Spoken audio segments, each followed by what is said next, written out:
to the Wake Up With Saab podcast. So, Jim. Grabe. Anyway, I'm sobrang excited kami ni Saab. Actually, before this, just so you guys know, this is one of our favorite bands ever. And we have half of the band because magulo kung marami. Pero we're gonna get to that. But gusto ko lang sabihin na my metric for like a successful band here in the Philippines is a band that kinakanta sa karaoke pero hindi kaya i-cover ng mga lasing.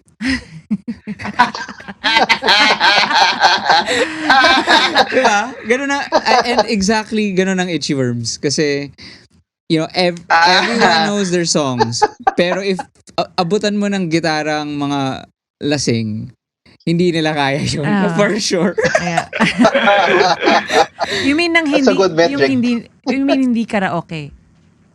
Yung hindi. Okay. So, we have Jugs and Chino of the Itchyworms. Thank you guys for Hello. Hey guys. Hey, thanks for having us. So, a Hi, guys. majority Thank you so of our listeners are very young people. So, I'm nahihiya ako i-share yung tidbit ko kasi they might not know what Yahoo groups are. But FYI, What's that, tita? but FYI, I can't remember for sure, but I'd like to claim that I was one of the admins of the Yahoo group of Itchyworms. I think so, but I think yes, you were. I think you were. I think we met you when you were 14 Yeah. or something. I met you at Tama an ba? Assumption Antipolo Fair. Yes, Yes? because Chino's wife used to teach there. Yes. Yes. Oh, She's hanggang an ngayon old ba? girl. Hanggang ngayon Hindi ba? na, tagal lang hindi. She's an Ah. old girl and then she went on to teach there after college, after a long time. Wow. So, ako, my gateway song to the Itchyworms was Buwan. And it was the Wow. demo, parang ano yun eh. Saan ko ba nakita yun? Sorry guys, mine was Kazaa version, live. How dare you? How dare you? Hindi, kasi- No, yung sa akin, I got it from the fair. It was a CD siya eh. Pero yung Buwan, hindi pa siya, di ba? Right? It's part of your noontime show album. Noontime show. But Yeah. dun lang ba siya? Hindi pa siya Hindi. demo somewhere else? Yeah, it came out yung original version niya came out as a single It's a lang single. in mga 2003. That was years before Noontime Show. Yun. So yung version na yun is different from pareho ba? I forget if it's the same or different from Seryoso, the hindi ka na maalala, pare. Okay, but from Noontime Show. that was the song. I was so in love with that. And so that came out in 2003. But when did the band start? And when I say start, as in, has it always been kayo? Technically, 24 years na, di ba? Yes, this year. Oh my God. From the from where are you counting? From the first album or Yes, ano? yes. We are older than most of your listeners. Thank you so much, Saab.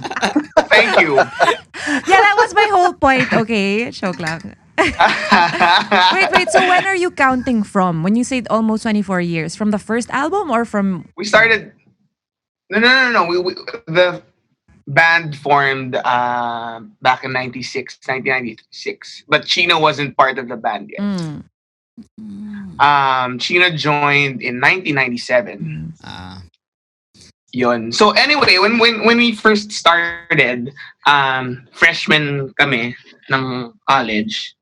So si Kelvin, kabanda ko nung high school. Si Jazz was my classmate in English blockmate in Ateneo. So tumatambay-tambay kami, and then we had our own bands at the time. And then blockmate ko din yung isa, yung bassist namin, the original bassist, which was Haji Cruz. And then he was a scholar. And then yun, kailangan niyang mag-concentrate sa studies kasi meron kang level ng QPI na kailangan i-maintain eh. Paano ba ipag-explain ng QPI, Chin? Parang, Alam mo nila yun. Basta parang, di ba, 1 to 4? Average. Oh. Quality Parang point in QPI is Quality Point Index. Parang grade, yun yung grade sa college. Anyway, yung mas pressing issue was nakatira si Haji sa Bulacan. And maniwala kayo sa hindi, wala pa kaming cellphone nung college. Yeah. Kahit 5110? Pare, ang una naka-cellphone sa amin si Kel. First year diba? college, wala pang cellphone nung first year college. Sarap.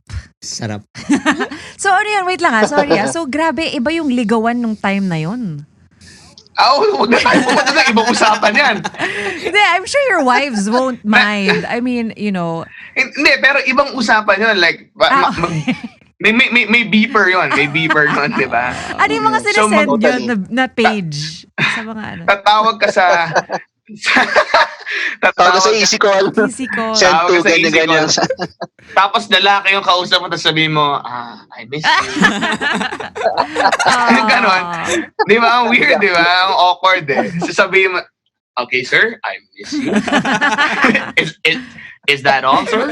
Mga ganon. So ang weird. So huwag mo na tayo pumunta dun. Sobrang nakaka-relate yung mga listeners natin dyan, ha? Oh my God. Our 24-year-old listeners. Siguro, sa kanila, ang equivalent nila ng pagers is YM. Parang gano'n. Like something... most of them, hindi rin inabutan ng YM ICQ, mas lalo na hindi. Diba? May hindi rin inabutan eh. Ano bang tama? But... Wala eh. Wala. Ito. Wala I think, so while, you know... Facebook poking. Baka. Diyos ko. Kasi I think most of them, you know, they know you na as like this super duper big band, ganyan, and like parang, oh shit, parang kumbaga, okay, big time. Pero kami ni Saab, ako, the one thing that I knew nung college kami, alam kong cool girl to. Kasi pareho kaming like, fuck, Itchyworms! Alam mo, parang, nung time na yun, parang ano yun eh, parang pakulan, pakul kami nun eh, parang, sana ko lang makalaman tungkol sa Itchyworms. Oh yeah, we were that type. We're so sorry. Parang, fuck, dapat wala. And so, I remember, parang, I laging kasabay kasi nun, Itchyworms, Happy Meals, di ba? Mga prod before. Yeah, yun yung ako, I was in grade school. So, ang iniisip. Thank you. No. Oh my God. Ang point. Yan, yung mga yung mga rap queen, sila Chico Sai. Yes. Rap queen! Si Sol yun eh.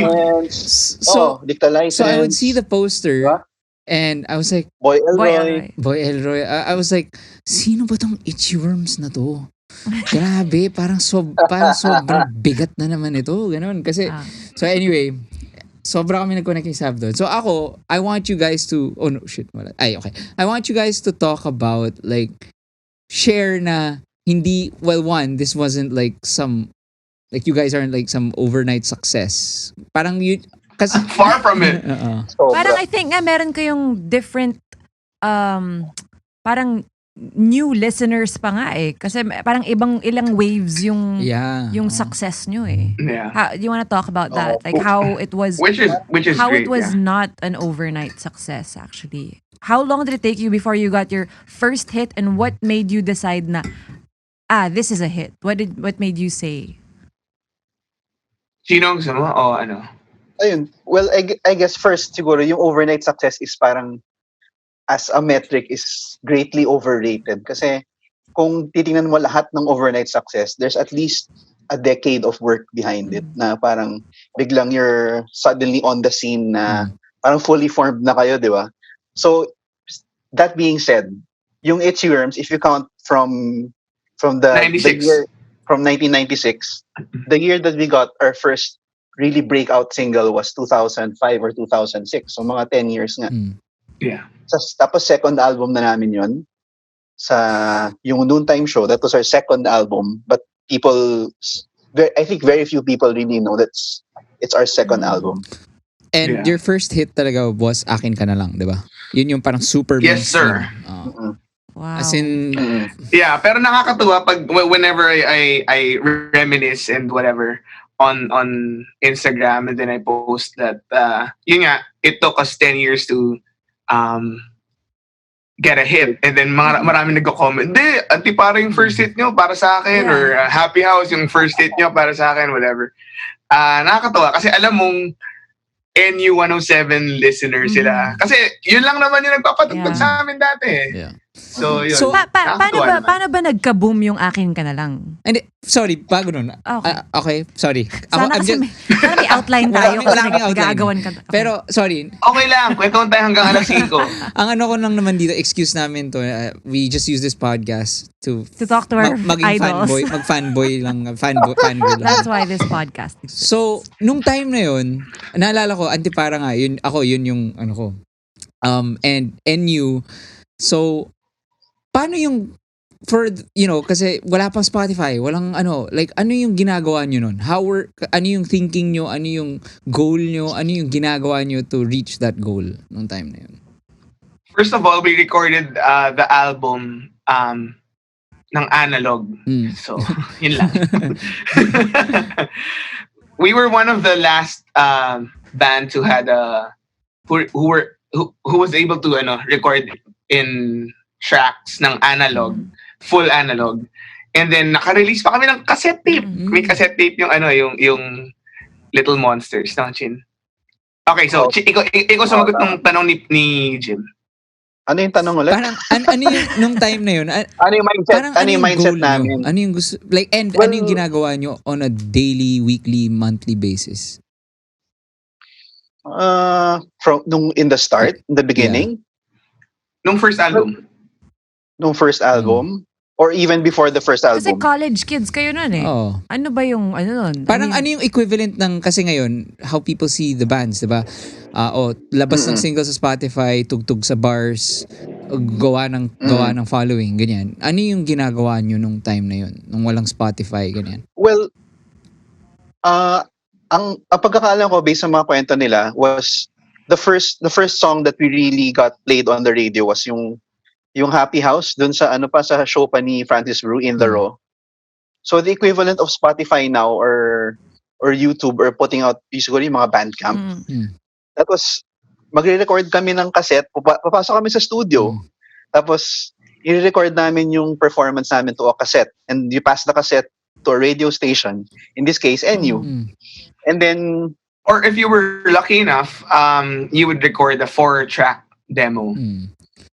And sarili. Pero mas mahal yun kaysa sa live recording.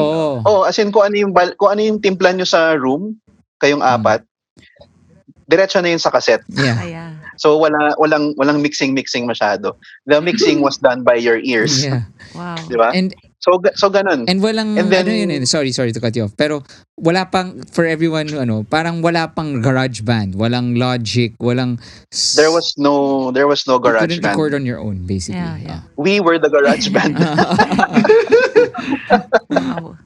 Ayun.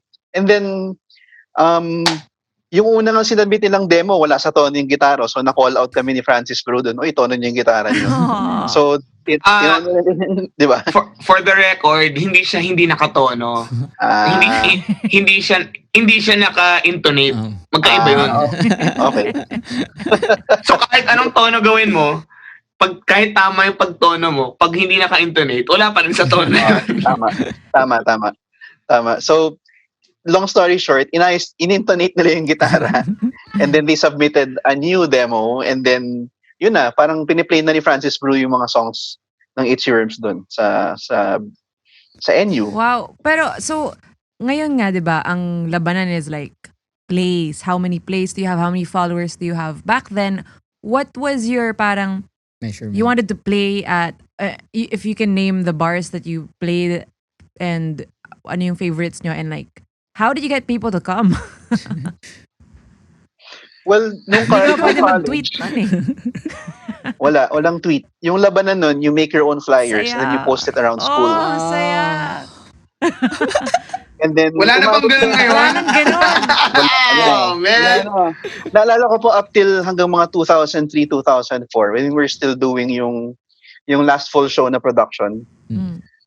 I used to be one of the people who made kasi nagdo-drawing ako sa bond paper tapos sineserox namin tapos pinapaskill namin sa sa Giho, sa Millennia, saan pa ba? Saan pa Sa ba? Basta drums. Sa drums. sa drums yan, yung mga ganyan. So the metric for success was ilan yung nagpunta sa gig mo bukod sa mga kaibigan mo. Oh, shit. Dahil lang pinaalala niya sa akin, isa sa pinakamagaling na gumawa ng posters noon nung college pa tayo, Chin, was Maria Mora. Yan. Sobrang galing niyang gumawa ng mga poster ng mga ganyan. Were you batchmates with Marie? Director Marie Hamora? She's a batch lower. So ang kabatch sila Mikey, no? Ng syudad. Yes. And Mark Abaya. Yan. So kunwari, let's say, Tama. tugtog kayo, di ba? So, tugtog lang kayo ng tugtog. And parang even yung sa bars nun, kunwari, if it wasn't like a student-organized prod, mag-audition ka. Diba? So, nag-audition kayo. Wow. And, yeah. I remember, kasi naging manager namin si Ernest Zabala. Wow. Wife of And Buddy. then she was the one who first brought us to Mayrix.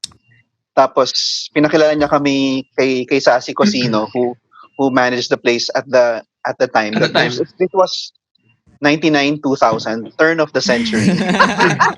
Literally. Hindi ba 98 or something? Parang ganun eh. Parang ganun. So, yun, nag-audition kami sa Mayrix in our shorts and t-shirts. And it was hapon yun eh. I remember. Hapon yun, mga 4:00 ng hapon. So, weird.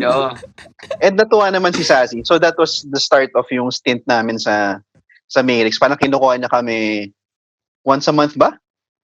Doon sa mga prod nila. Wait. I don't remember. So, kaya pala siya kaya pala siya Sazzies kasi Sazzy yung pangalan. Oo. Yes. Sorry, so from Mayrix it became Sazzies. So, okay. Anyway, sorry. So, ako naman, ngayon ko lang na-realize yun. nung tumutugtog kami, parang, so everyone kept telling us, like, parang, guys, kailangan nyo tumugtog sa Mayrix, yun yung mecca, ganyan. So, finally get there, it was a bar along Espanya. Tapos pagdating ko parang, okay. Nung time na to, medyo patay na. Hindi na siya like, The Mayrix. So why was it like a cool place before? Kahit naman noon eh. Kahit noon. Wala talaga silang refrigerator, mainit yung beer eh. Talaga. Or maybe it was a bad night. Meron. Yellow. May cooler sila. Yellow. Yung sobrang tamis na ice. Wala, ganun talaga eh. Punk rock. Ang worst sa Mayrix was katabi mo ng stage yung CR. Yun talaga yung worst. Tapos ang pinakamala sa aming apat, si Kelvin, kasi siya yung base yung katabi ng CR. Naalala ko. And yung worst yung talaga. phone ng mic parang siguro tatlong taon nang hindi nalabhan. Parang ganun. Yung yellow. So, ang question ko was, siguro the reason why it was like the cool place to be at, kasi the bands that were playing there were cool. Maganda yung shows. Yeah. Tama ba? Hindi. Kasi ganito, kasi siguro to backtrack. Yung Mayrix kasi, yung talagang heyday niya was the 90s. So this was even before the bands like Color It Red, yung mga Tropical Depression. Before they got famous, this was the place that they played. So parang parang rite of passage to para sa mga banda before. You had to be able to, if you got kahit paano a recurring gig at Mayrix, doon ka pupuntahan ng mga fans of music. Wow. I guess so siguro yung to compare it, yung level ng Mayrix is like Club Dread. Yeah, but I think it was like Club Dread. Pero mas mas underground. Parang mas siguro siya yung most. Parang gano'n. Siya yung most. Equivalent ng most ngayon. Okay. Parang where people pretty much experiment and like, diba? Kasi like you had productions like yung Buzz Night na parang indie pop. And then there were, naalala ko, yung Ano? yung nights na nandun tayo, palagi natin kasama yung yung tito na acoustic duo. Naalala mo yun? Hindi ko maalala sino yan. Ay, hindi Sino kasi, yan? di mo maalala yun? Jugs! Shit. Teka lang, sige nga, paalala mo nga. Palaging sila yung unang nakasalang. Kasi, ako kasi maaga ko dumarating doon. So, parang mga 7 or 8 p.m. andun na ako. And nakasalang na sila. These are two guys na naka-acoustic. Aww. Tapos kumakanta sila ng mga parang classic na yung mga prog rock na acoustic songs. Parang yung mga Crosby, Stills, mga ganun. Okay. So, are you... And then palaging sila yung nauna sa amin. So, Chino, are you always the early bird? Kaming dalawa. Kami ni Jugs normally yung early Sino bird. laging late? Si Jan. Jan. So, here's a question. Hindi ba hassle when you guys were starting, having, kasi I'm sure the equipment... Oo. Sige, sorry. Ito. Kunwari, for example, when you guys were gig, diba? And then, babalik ko na dun sa question ni Saab, na when did you guys know na parang, okay, things are changing na parang, kasi before you guys made it with Akin Ka Nalang, and I'm sorry with the term, Made it. No, but the question is, how did you make it kaboom, yung Akin Ka Nalang? Yun yung question ko. Like, kasi, were you still doing the same thing? Passing the cassette to In the Raw and NU107? What did you do differently for Akin Ka Nalang? Did you do anything differently? No. That album was under Label. Universal Records. So may marketing na yun. Yeah, we were able to. Yeah. So, Yun. Yung first album namin was under Viva. And then nothing happened.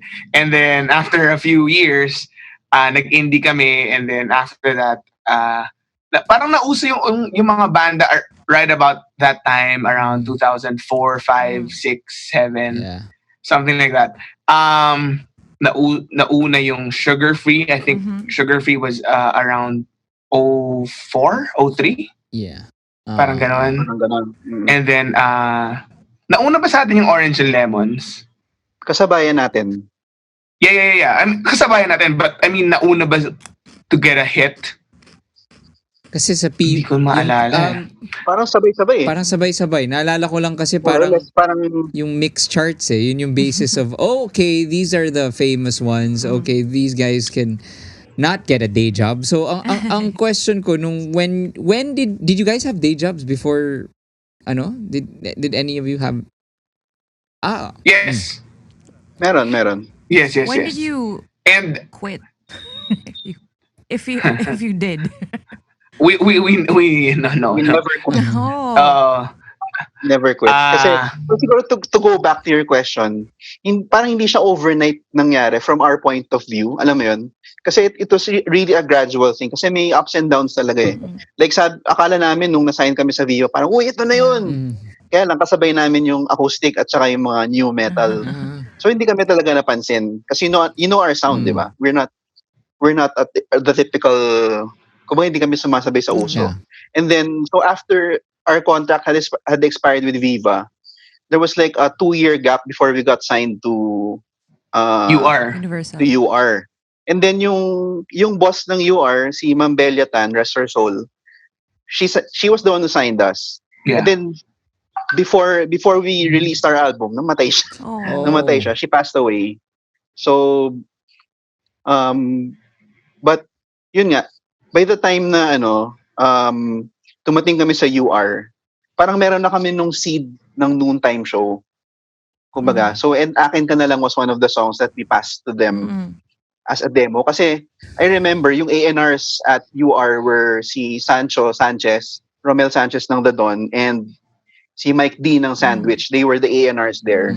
And then, tinulungan nila kami makapasok. Wow. Diba? Did you guys ever have that experience of playing your music in a boardroom or a conference room and people commenting? Hindi naman.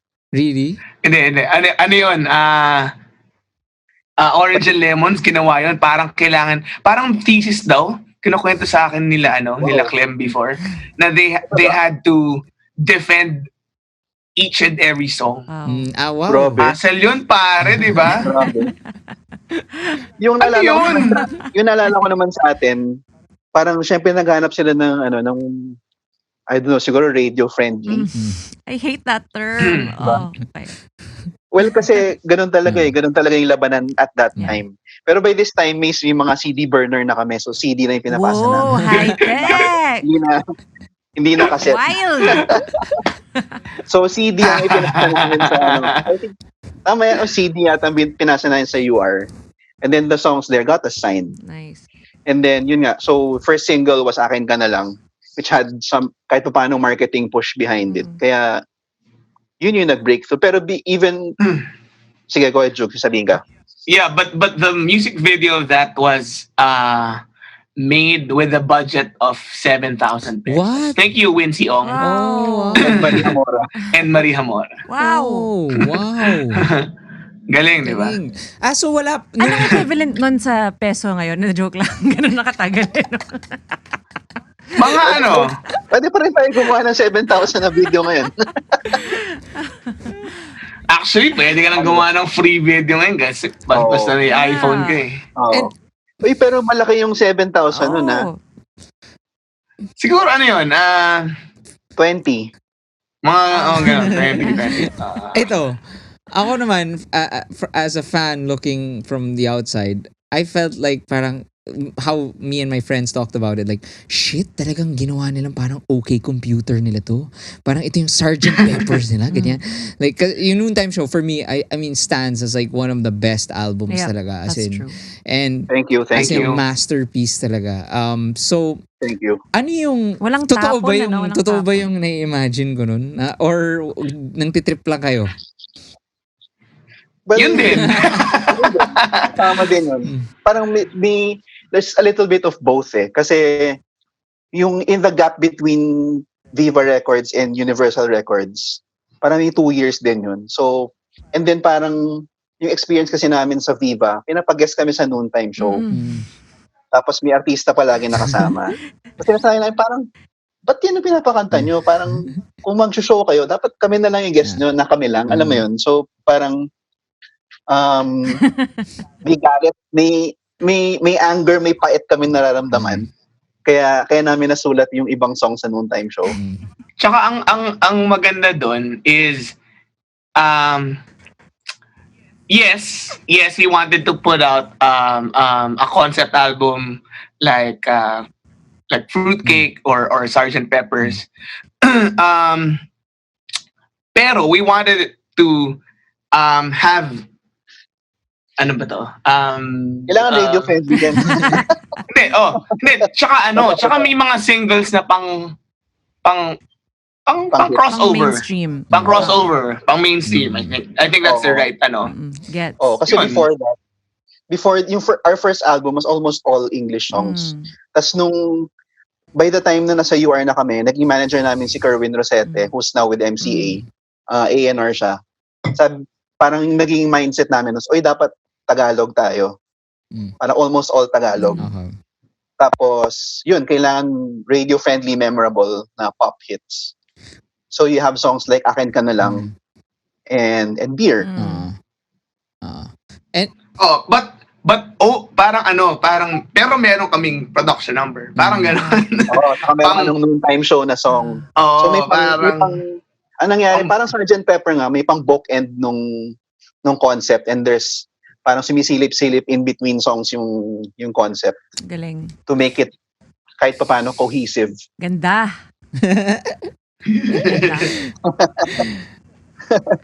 Grabe. Yun, kasi one of the, isa pa pala to. Hindi ko alam kung alam mo to, Chin. But during that time, sinasabi ko kay Jazz, hindi ko alam kung pwede mong sabihin to, or baka may magalit. Pero during that time, kasi my favorite Ehad's album is Fruitcake. And I mean, Light Years from Fruitcake is one of the my favorites, diba? Beautiful song. But amen. But yung Fruitcake album, parang feeling ko parang tayo-tayo lang yung may gusto eh. Alam mo yun, yung mga nakakaintindi ng music, alam mo yun? Yeah. Na it's a musician's album. Yeah. Hanggang ngayon parang talaga siya. music fan eh. Kumbaga sayang na sana mas marami pa siyang na-reach. Parang ganon. And sinabi ko kay Jazz, sabi namin, sana hindi maging Fruitcake. Alam mo yun, sana mas marami pang ma-reach because yun. Masyadong para mas marami. Masyadong art. Pag minsan, that's what we call it kapag masyadong art. Parang, gets. Hindi masyadong sa mainstream. So, parang yun yun din yung isa sa mga parang obstacles namin before was pag pinaparinig namin sa A&Rs yung song namin, parang masyadong mataas. Alam mo yun? Gets. So parang hindi siya, parang lalagpas siya sa sa comprehensions or sa tastes ng masa. Pero So, magandang yan that's one thing also. magandang hidden insult yun, no? Pag may ayaw ka, sabi mo lang na, parang masyadong mataas. Like, how do you know if that's actually how they feel? Or, I don't know. Pero, ako naman, Yeah. I like to say rin na, it's the responsibility of, let's say, that's why I love your band and your music because you have a wide audience na. Pero for me, the real art form is creating brilliant music that's digestible by a lot of people and somehow educates them. Yeah. I'm pretty sure that marami sa inyong fans na nakinig na ng Beatles. Hindi nakinig ng Beatles dati or something or or appreciated like Revolver ganon. So do you guys parang kumbaga ewan ko, do you guys have that in mind when you make songs parang na to still push the artistic limits pero keep pa rin na kailangan pasok pa rin to. I mean, yeah. Yeah, but for this album it's our new album is all English so hindi ko alam.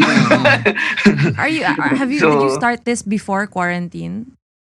No, we started during quarantine. Yeah, with the two singles na nakalabas na, yung Armageddon Blues and The Silence. The So Silence. that's what I'm saying. Your fans who probably got hooked on Akin Ka Nalang or Peer, they're gonna learn. Parang kumbaga alam mo yun, parang kaya anyway, I'm just praising you guys. We hope so. We hope Pero so. alam mo, nakakainis kasi even if Akin Ka Nalang and Beer are your quote-unquote pang-masa, it's just, these are beautifully written songs and they're still so, parang, ang poetic pa rin niya and may kwento pa rin siya. Hindi siya, alam mo yun, parang, hindi siya... I'm sure you guys don't hate those songs. Yes, Diba? yes. No, of course Parang not. kaya, Ako personally, I still look forward to playing those at every gig. So parang It's Diba? not, tonight's gonna be a testament good... yun diba? Testament yun sa genius ni Jazz. Kasi siya nagsulat. Both of those songs, he was the one who wrote those songs. So, yun yung songwriting genius Grabe. niya. Yung original na whiteboard na yun sa studio, kung saan niya sinulat yung chords ng Beer. O sabi niya, may bago akong song. Tapos, pinlay niya sa piano, parang daming chords pakisulat naman sa whiteboard. So, yung whiteboard na yun, nandun pa yung whiteboard Nandun pa na ba hanggang ngayon yun? Nakatago yata somewhere. Basta nasa studio pa namin somewhere. amin na lang. Ganun lang. Amin na lang. Dapat ipa-frame yun, no? Pa-frame natin yun. Ganda. Shit. So yun. Well, again, I think yun that's like such a great testament to you guys, 'di ba? Na parang yun nga na hindi nyo like when we talk to Ellie and like we say lagi namin siya ginagago na parang lagi namin siya niloloko na oy pare ko naman parang gano'n and he hates it kasi and kayo wala kayong kahit anong gano'n na parang ito like this. What do You you get pissed when you go on stage, play new songs, and then people just say, Akin Ka Nalang or stuff like that? Or okay lang Okay lang. sa inyo? Okay lang. Okay lang. Oo. Okay, moving on. Parang we understand it. We understand that it's I don't want to say compromise. Paano ba? It's a conversation. Yeah, people wait for it. Diba? Diba? Yeah, but you also try to put in something else. I mean, I think Diba? in Ellie's case naman kasi, ang mahirap dun is he's playing as something else, a different band. Tama. Pero pare ko yung sinisigaw. Ay, yung So, pala. nakakainis naman yeah. talaga yun. Oo. Yeah. Kasi, well, ibang case si Ellie kasi the Eraserheads were something else. And then Yeah. hanggang ngayon, kahit nawala na yung Eraserheads, the fans are so rabid that they look for the old songs. Kahit na sino pa sa Eraserheads yung makita nila. I'm sure, pati si Raymond sasabihin, oy, pare ko naman, Yeah. di ba? I mean, so, kumbaga their catalog has exceeded even the persons in the band. Yes. Maganda yan, Chino. Napaka-philosophical. Speaking of Ellie, how was it that you've done a lot of songs with him, and how did that feel nung parang I should ask you the same question. Marami kaming sasabihin, pero no, this is about you guys. And then si Ellie kasi, we had been working with him ever since we met si Ernest Zabala. So that was mid to late 90s. So just wait lang for the benefit lang of our listeners. Ernest Zabala is the wife of Buddy of Eraserheads. Buddy Zabala. Yeah, of the Eraserheads. So si Ernest became our manager in the late 90s. And then, syempre, by association, introduced kami si Eraserheads. And then, it was in fact Ellie who helped us. Ay, tama ba yung Jugs? Ano? Di ba? Siya yung nag-record nung doon sa, meron siyang 16-track na diba? digital studio. Sa Malalahanin. Yes. We went to his house and recorded some songs there. And then that's the demo that we used to, sino ba? Yung ba yung sinabit natin sa UR o yun yung sinabit natin sa... UR yan. Kasi at that time, housemates pa sila ni Sancho. And Sancho was A&R at UR. Yes. Wow, so I guess the whole point of this is we are the next Itchyworms. kasi it's recorded din at Ellie's house for first time. Tama. Joke lang. And then, pwede! So doon pa lang, We wish. parang na-plant na yung seed ng ng trust. Kasi kumbaga tinulungan niya kami na kumbaga he believed in us enough na tulungan niya kami mag-record ng demos. Sabi nga niya, ganda ng songs niyo, yung pangalan na lang. What do you mean, Itchyworms? Sorry, hindi na namin pwede palitan eh. Oo. 24 years na eh. And then, ayun, so yun, fast forward to kailan yung Pariwara Jugs 2016? 2016 yun, di ba? Yata. Grabe, ang ganda ng Tama ba? ganda ng kantang yun. Parang ganun. So, ikaw yung nangungulit kay Ellie, so ikaw na yung magkwento. Hindi lang parang 10 taon ko siyang kinukulit. Hindi lang parang biglaan. Hindi. Yeah, there you have it. Parang, baka meron kang dyan. Yung mga pasimple lang, basta. Yeah. Baka meron ka dyan hindi tapos na kanta. Tapusin namin. So yan yung groundwork ni Jugs over 10 years. Pare, seryoso. I guess he was just waiting for us to be popular enough. Hindi, dalawa lang. To be legit enough. You know what I mean? Legit. Like parang kailangan pakita nyo sa akin na worthy kayo na parang gano'n, na mag-collab tayo. Parang gano'n. And what an honor, I guess, na by saying yes and recording more than one song. Sobra. That means sobrang na-prove nyo talaga, di ba? That's cool. Parang, hindi, seryoso, ang weird kasi parang, eto, hindi bolata or anything pero nung unang beses namin nag-jamming, parang swak siya sa banda namin. That's true. Yeah. Alam mo yun? Yeah. Di ba, Chin? Parang Ako nga, kabanda parang pasok na pasok eh. Parang Oo. kabanda namin talaga siya. parang ako nga, sige, keyboard na lang ako, ikaw na kumanta. Parang ganon. Hindi, pero yun yung maganda. So, I think kasi- yun yung maganda sa pariwara eh. Parang, I honestly thought kasi parang, how are they gonna make this not, how is this gonna, Pero in fairness, like, everything good about the Itchyworms and everything good about Ellie, lumabas, narinig. Kaya for me, magic talaga Thank yung song. My greatest regret is not having seen you guys in Fuck. concert. Oo nga. You did that. Ayun, oo nga, When, no? when was Sayang. that? Feb Feb 2019. 9? Was it? Feb Oh, yeah. 4? Yeah, Feb No, it was our 2019. son's birthday party. Oh. Yeah, so Naalala ko, Birthday- sorry, go. Birthday ni yeah, Pancho. first birthday ni Pancho yun. Ako na, Can I just say your boys are so Oh, beautiful. thank I love you. them. Thanks. And your bunso Vito has the same name as my eldest Vito Oh, rin siya. yay! Ay. Oh, Vitos are so cute. Yes. Anyway, Ang cute ng pisngi, no? Uy, marami nagsasabi, Jugs, kamukha mo si Pancho. Nakikita mo ba yun? Tinatag ka nila eh. Yung pisngi, ang cute And eh. the eyes. Cute. So cute ka talaga. Ano si Simon? Cute ka rin. Wow! Parang yung groundwork kasama dun yung so yan yung 10 years ng pangungulit ni Jugs kay Ellie, and you forget that She's gonna Jazz love this played episode. with Jazz played with the Eraserheads at both their reunion concerts. Yeah. So parang kasama siguro yun doon na parang si Ellie, sige, pwede niya ipaubaya kay Kasali sa audition yun. Oo, kasama sa Hero's Journey yun.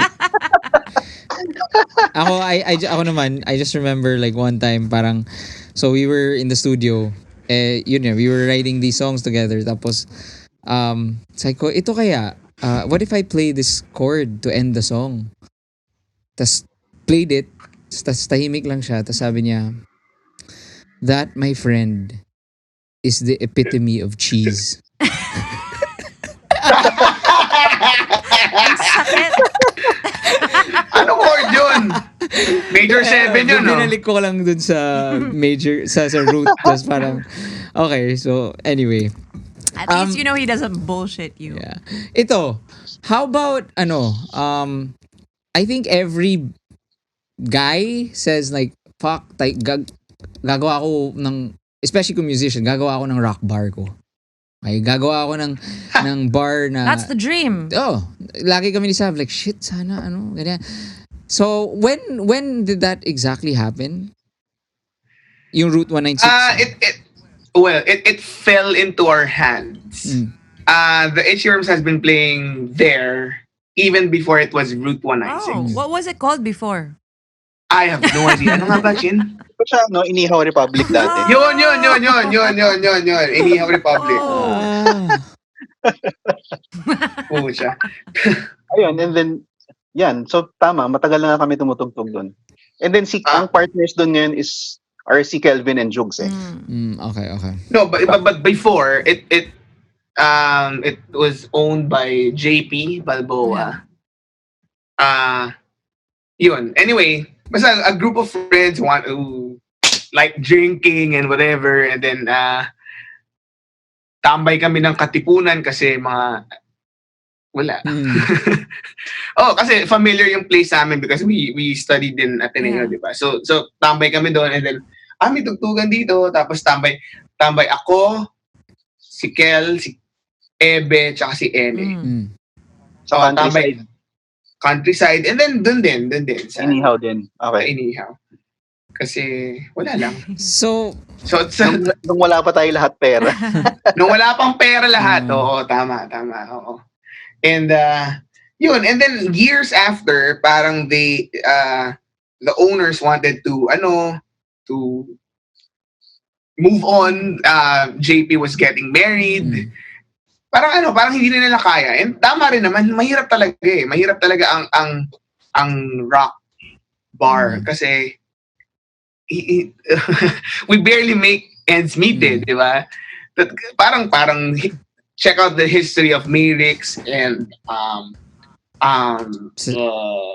Club Dread and all the other bars. Mahirap talaga siya. Mahirap siyang i-maintain and yun. Yeah.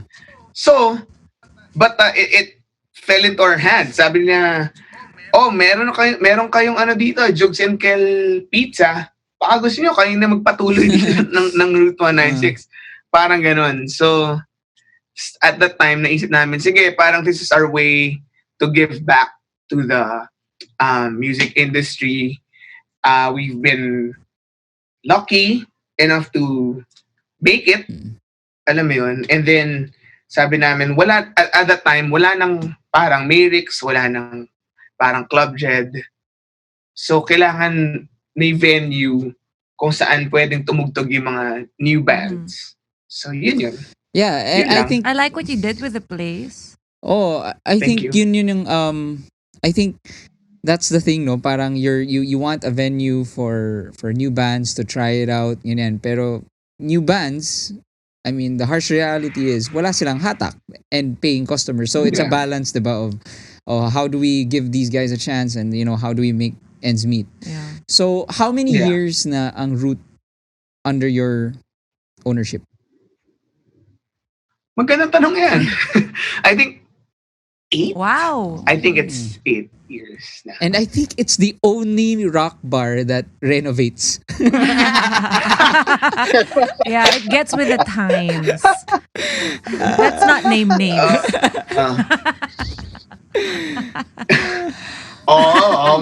Tama ka. Oo. Hindi naman yung most nag-renovate yes, yung most. Pero wait lang. How do you feel about parang nung tumutugtog kayo sa Inihaw Republic, was it called? Pareho pa rin ba yung entrance fee sa entrance fee ngayon? Naman, hindi Di ba? Parang 100 lang yata dati. 100 pa rin naman ngayon eh. 150, 120. Di Hindi ba? Parang I talk. Hindi naman, mga 200 na yata ngayon. Di ba? With free drink. Well, yeah. Well, yun. That's not a 300. lot. Though. Hindi. Wala magabayad ng 300. It's really not a lot. Yes. Yun To nga see bands, that if you were at another venue, you would pay a lot more, diba? Parang so. No, every time, hindi ganito meron akong kwento. Every time I go out of the country, for vacation, ganyan, I make sure na manood ng local band at the local rock, Same. whatever. Alam mo, saan layo ng presyo, lalo sa Japan, men, ang layo. Like parang, ang normal na entrance sa Japan, sabihin mo na 2,000 pesos or something. Parang gano'n. Or, basta ang layo talaga. Yeah. And just for local acts, no? For local students, parang Route 196. Pero kasi iba yung presyohan nila eh. Iba talaga yung money may pera nila kasi yung mga tao doon. Dito kasi wala rin tayong pera. Siguro iba din yung mindset nila tungkol sa mga sa mga local na banda. Dito kasi siguro parang part of it is how much can I spare to watch my favorite band? Kasi hindi rin ganun ka well off siguro yung mga pupunta. So parang siguro some people might want to pay more, kaya lang that's all they can afford. Yeah. And when I said na dito walang pera, I meant na maganda kasing economy sa Japan. In general lang, dito, that's true also. we're not making as much as we we are could be. going into politics economics. game? Joke lang. Wag. Alam mo yun, Jim, di ba? If people have less disposable income, they will spend less on the luxuries, di ba? So, I guess... Why did you look at Jim when you said that? Hindi, alam ko kasi from listening to the Jim and Sam podcast, I know that Jim is a finance guy. That's true. So kayo guys, how do you see the band now? And this, honestly, this is like this is us as a even banda rin kami, and parang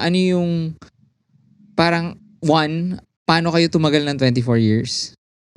Because gusto rin namin maging ganun, 'di ba? And you guys fight? Siguro pangalawa, we'll get there. Of course. Maganda. Magkaaway kami yung Jugueta actually. Siguro question ko is Hindi lang halata. Bye. Goodbye. Bye. parang Hindi, go. We joke around and siguro it's half true well, the first reason is mahilig kami kumain. Oh. So we like to eat together. And then we used to joke around na dalawa lang ang pag-aawayan ng mga members ng banda. Pera or babae. That's true. Yeah. So That's true. And it's true talaga. Tingnan mo mukha ni Saab. That's true. Kaya Totoo rin, eh. diba? Totoo. That's real. Kaya rin pala hindi tayo nag-aaway masyado. Yes. Masyado. Yeah. So sa amin kasi iba-iba kami ng type ng babae. So parang less chance of sulutan, Yeah. di ba? So never pa kayo nagkasulutan? Wala naman. Never, wala. Hindi, kasi nung kung sumama sa amin si Chino, yung girlfriend niya, yun na yung wife niya. Oh, that's so diba? sweet. Yeah. Tagal na nun, 23 years. Oh, wow. The same year tama, I was dating her na when I joined the Itchyworms. Wow. So, ngayon, how do you guys see the band? Like, kumbaga, where we started kanina, diba, na you guys were just like, parang nagtitrip, sana matugtog sa radio, diba? Sana we make it, ganyan. Ngayon, at this point, like, how do you guys, parang how do you guys see it? Ang tanong mo, sige, sagutin ko, hindi, yung legacy, hindi namin iniisip pa yung legacy. Tama ba, Chin? Kasi ako, para kami, same. Ang iniisip lang namin, kasi gagawin naman namin to whether or not we make money from it. Di ba? Diba? So, ganda. Well, sige, let's go back. For us, this is our way of life. So this is our way of life. So this is the way we make a living. For me personally, the band, well, before the pandemic, the band was more lucrative than any of my other jobs. So siguro by that metric, parang I made it na. Diba? Kasi yung wish ko before was sana yung band ko would become my main source of income. So and that happened, thankfully. Tapos, well, so to that end, it's our way of life, it's our living, and it's also our business. yes. So we made a really concerted effort nung 2014 na. Also, i-organize natin yung sarili natin into a corporation and then fix our finances. With much, si Kelvin talaga yung nag-push towards the yung kumbaga corporate na nagalawan. And our mindset is still we managed ourselves. We managed ourselves with Julie, our manager. So kumbaga we work together to push the brand. Kasi by now it's brand na talaga siya eh. So we work together with Julie and among ourselves to push the brand to make our products, which is the music. Yun. Love. But my advice for young artists and musicians and whatever, huwag kayong mahiya kung mayroon kayong day jobs. Alam mo yun? Kasi may time kasi before na parang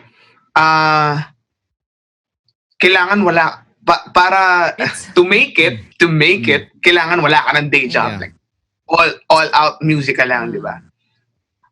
Noong 90s okay yun, or noong araw pwede yun, pero kumbaga parang kunwari meron ka namang pinag-aralan, ba't di ka di ba, kailangan mo ng multiple sources of income streams ang tawag, di ba?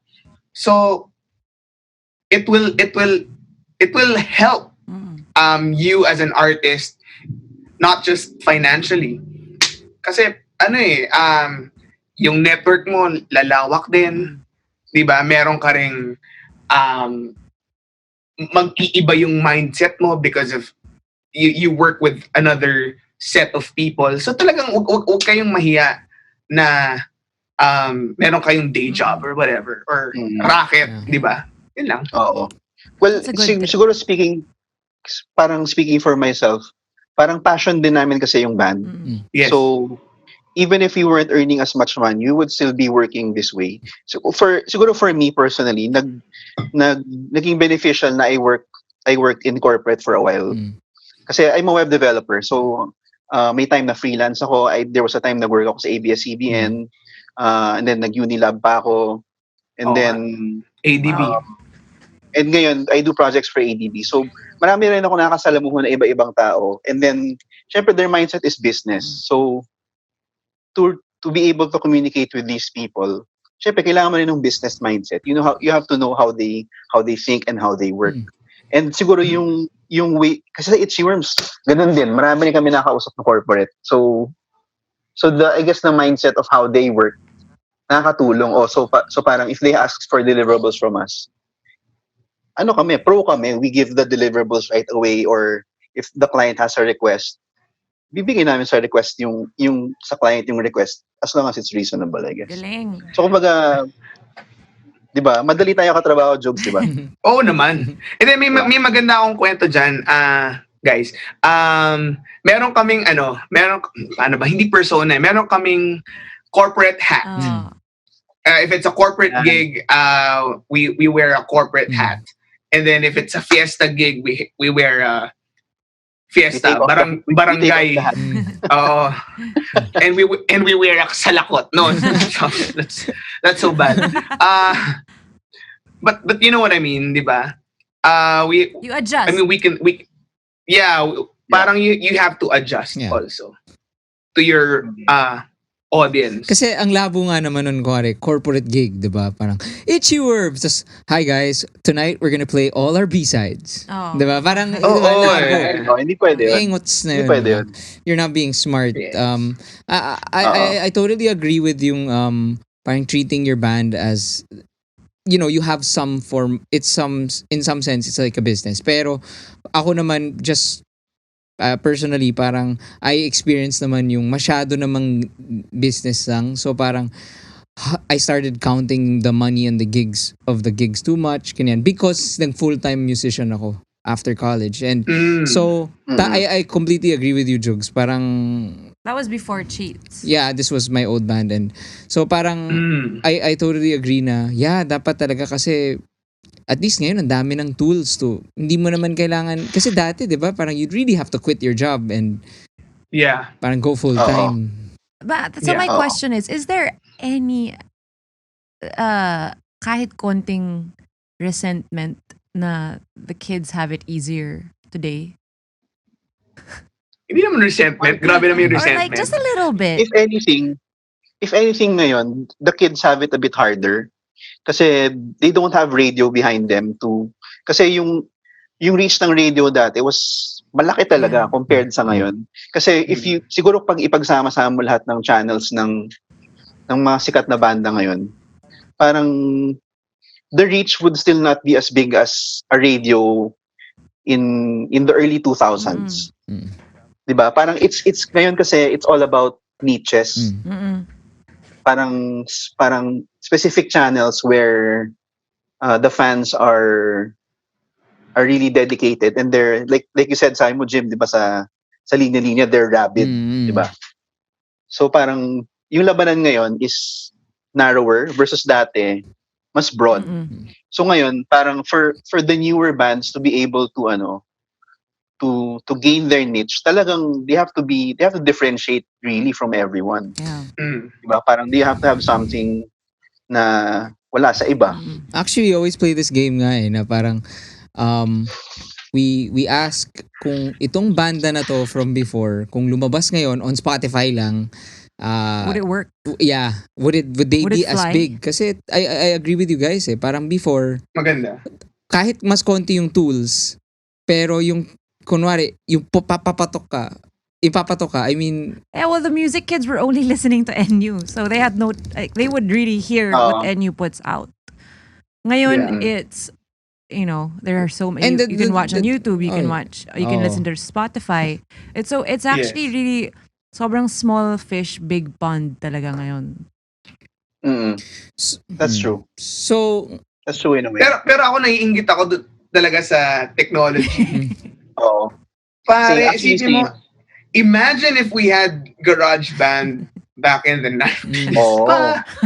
Pare! What if may YouTube tayo nung 90s, di ba? Imagine mo kung may iPhone tayo nung 90s. Pare. Yun lang. Wala lang. Well, okay, before we end, I wanted to ask, since you say na mostly fights within a band are just because of money or girls, can you share with us like the dumbest fight you had in the band? Biggest and dumbest. Ano ba? Is it Dalawa. because Let's ask for the nagka-time ba na magbe-break up na yung band? Did you ever get to that? And you don't have to go into detail. But it's just like if Parang well, for me at some point parang masyado kong na I was working too hard. So parang kinausap nila ako na ano bang gusto mo mangyari? Do you want to just work muna or kasi sabihin mo sa amin yung schedule mo sa work. Scheduling. Kasi kung mas kailangan mo mag-work, we'll understand. So ako naman, hindi, gusto ko magbanda. Oo. Grabe, apat kayo, mahirap mag-schedule ng jam, ganon? Hindi, more like I was working longer hours than I should have. Tapos parang hindi ko nasabi sa kanila kung kailan ako pwede at hindi. Parang naging ganun kahirap yung work. Yun. Pero thankfully, naintindihan naman nila ako. Oh, that's sweet. Hindi nila ako tinanggal. Maganda na magkakaibigan kami before banda kami. Alam mo yun? Yun. I mean, we would watch movies together. I mean, I know normal naman yan eh. Pero iba yung bonding kasi pag magkakaibigan. Yeah. To answer your question, the dumbest fight, Jazz and I. Jazz. Ano yan? Yung kwento mo, Jugs. Isang summer, third year college, going to fourth year college, pumunta ako sa States, sa LA. And then si Jazz din, his whole family went to LA. So, parang more than a month. Diba usually ganun pag summer vacation, di ba? Yeah. More than a month kasi States para sulit, di ba? So, syempre sama ako dun sa pamilya niya. Libre ako sa mga stuff eh. Di ba? May mga kamag-anak din ako dun Pero sumama ako sa trip nila to Vegas. So, road trip kami from LA to Vegas. I think that it took us 3 days kasi ang daming mga stopovers, whatever. Ano yun eh? Cramp ka eh, di ba? Tapos, hindi ikaw yung guest, di ba? Guest ka sa family nila. Tapos the point is, nag-away kami ni Jazz because of crumbs. ng chips. ng chips. Malaki yung away? Parang di kami nagpansinan ng ilang araw. Wait, sino yung nasa maliit kami na kotse Sino yung mali? Di ko alam. Ako ba, Chin? Di ko na maalala kung basta, alam mo yung, ayan, kumakain ka ng chips, di ba, Saab? So, kumakain ka ng chips. So, I think, ang ginagawa, kakain ka ng chips, tapos meron kang mga bits and pieces sa kamay mo, di ba? I think, ginaganon ko sa loob ng bag. Tapos si Jazz, sabi ko, anong gusto mo? Tapong ko dito sa floor ng kotse. Diba? Oh my God, that's so funny. That is the dumbest thing. It really is so dumb. Yeah. But we were kids and May point pareho. Okay? Diba? So hindi mo alam kung sino yung tama eh. Hindi na pwede yan ngayon. So, hindi ko rin alam kung sino yung tama, sino yung mali. You could have opened the window, you know. Or used a wet wipe. Oh, now you tell me. Ako, ito pala. Last question. Hindi, marami pa. What is the one song na, and wag yung, hindi to, parang alam ko all your songs are your favorites, whatever. Pero what's the one song na you when you listen to it like shit, ang ganda nito, and or shit, I can't believe nagawa to. Parang sobrang ito yung ano ko, parang pride and joy, whatever. Actually, yung mga ganun namin were mostly the songs from Noontime Show. Kasi we played an anniversary, parang tribute gig before sa Route 196. Tapos, sa sobrang tagal na, I had to relearn production number from start to finish. So parang when I go back on those songs na ni-record namin years ago, parang paano namin naisip yun? Parang ano yung dumadaan sa utak namin nung naisip namin? Kasi it's parang ibang thing to relearn your own parts that you recorded years ago. So maraming songs like yung production number, yung salapi, ano pa ba? yung Noontime Show. I mean the first song on the album. And to non-musicians who are listening to this, I'm just telling you, as a musician, sobrang hirap talaga ng Itchyworms na songs. Promise. As in, so I'm friends with PV Jazz's brother. So, yeah. Tas kunakwentuhan niya sa akin. At ang galing-galing nun Ang galing, he's an amazing guitarist. Tas sinabi niya sa akin na, magsisession ako sa Itchyworms. Sabi niya, sobrang hirap. tas sabi ko, shit! I mean, ikaw nahihirapan. Anyway, ikaw, Jugs.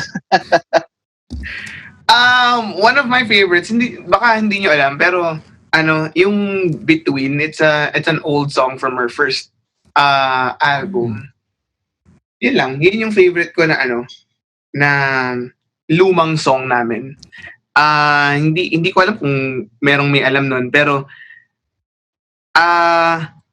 sinabi sa akin ni Ellie na favorite niya yun. So natuwa ako.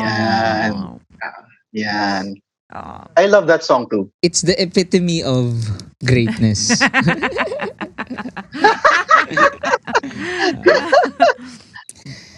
So, guys, do you guys want to promote anything? Ayun, our two newest singles are out, Armageddon Blues and The Silence under Sony Music. They are on the streaming platforms and YouTube and the Facebooks and the Twitters of the world. Tapos, we are... Malapit na lumabas, please. Malapit na lumabas yung iba naming songs sa album. And the name of the album is Waiting for the End to Start. Ganda! Ganda! Yun. Is that a Wake Up with Jim and Saab exclusive announcement? No. Or nasabi nyo na yun? Yes. Yes. Love it! Ganda. Ay, ito pala last. So, sorry, go. Yeah. Go ahead. Sabi sa'yo, wala pang last. Sorry. Go ahead. Go, Jim, go. Go. Tatanungin ko lang. So, kanina pa tayo, diba, throwback, ano yung counterpart ng before, ganon.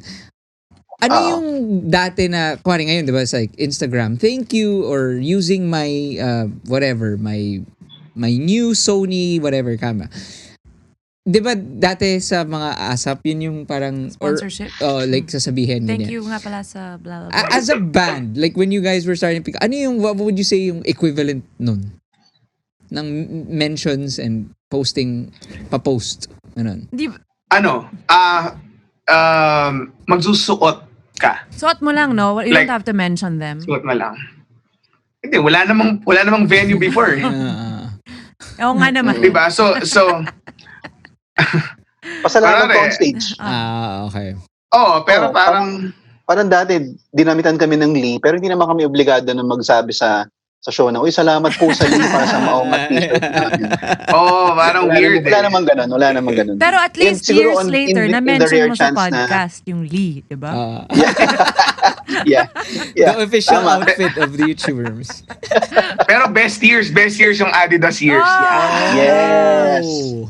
That's the dream. Shit. Yeah, but that was before they invented the Yeezys. Oo nga. Wala pang ano yan, boost technology. Wala pa yung mga hype. Wala pa mga hype beast nun. Yeah. So, it's a fun episode, guys. Yeah, thank you so much. Thank guys. you. Thank you for having us. Fun. I don't know how to end this because I don't want it to end. But it's we are waiting for the end to start. Yeah. Yes. Ganda. All right, that's it. Gandang segue ah. Bye. Ganda Bye. segue.